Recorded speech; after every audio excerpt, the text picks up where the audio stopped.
I'm going to do two examples for section 8.7. Example 1 will be first, of course.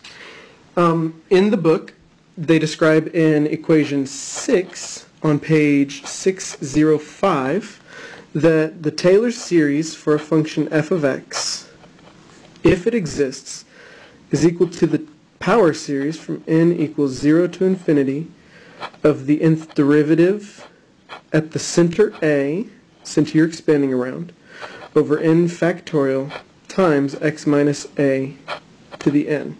And we could write out the first few terms if we wanted to, but it's just saying that if f has a series expansion, then it is this.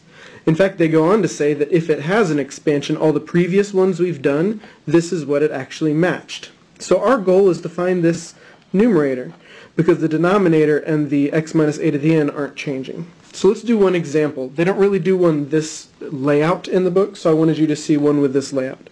So for our example, we're going to take f of x is the exponential function e to the 3x. You have one like this on your homework, but yours isn't centered here, so I'm going to say centered at a equals -1.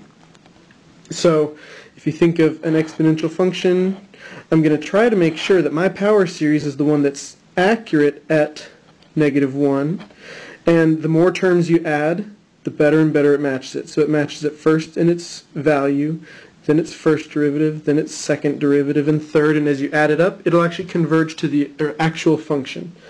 Your job is to find the radius where it converges. So here's how we do it. We're going to make a table. The table is to find our numerators. We're going to put an n to keep track of which term we're talking about.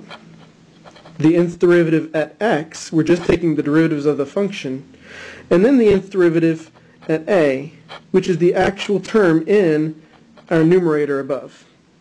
So in our table, you're always going to start with 0. You want the 0th derivative. You want the 0 term. It's the constant term.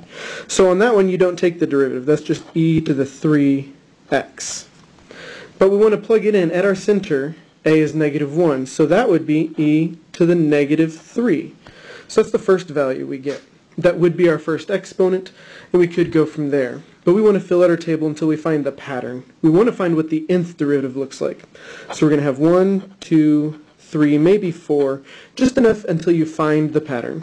So when I take the derivative, I'll get 3 e to the 3x. Plugging in a -1, that's 3 e to the -3. Now on the next one, we're going to bring the 3 down again, and you could simplify that to a 9, but I'm going to write it as 3 times 3 e to the 3x. That helps us see the pattern. If you don't write it this way, you might not see it. I'll simplify that to 3 squared e to the 3x. So now we'll look at f to the n at -1. That'll be 3 squared e to the -3 again. Then when we take the next derivative, we'll bring the 3 down again. So that's going to be 3 times 3 times 3 e to the 3x, which is 3 cubed e to the 3x. When you plug in -1, you get 3 cubed e to the -3. You can probably see the pattern already, so we won't do number 4. We'll just jump down and say what the nth derivative is. Well, every time the nth derivative is 3 to the, you make sure this is a 3 and that's a 3, so it lines up. So it's actually the nth power, e to the 3x. So when we plug in our -1, that's going to be 3 to the n, e to the -3, every time. So we want to plug that in our formula. You know from above that f of x is going to be the same as the series from n equals 0 to infinity. On top, we have our pattern. So we've got our 3 to the n times e to the -3. Sure, you can simplify and bring that down, but for now we're happy. Over n factorial x minus a -1, so x plus 1 to the n. This is the power series that will actually match e to the x perfectly, and it's centered at -1, so that if you stopped it after some number, after some degree, you could approximate it like you did in Cal 1 with linear approximations.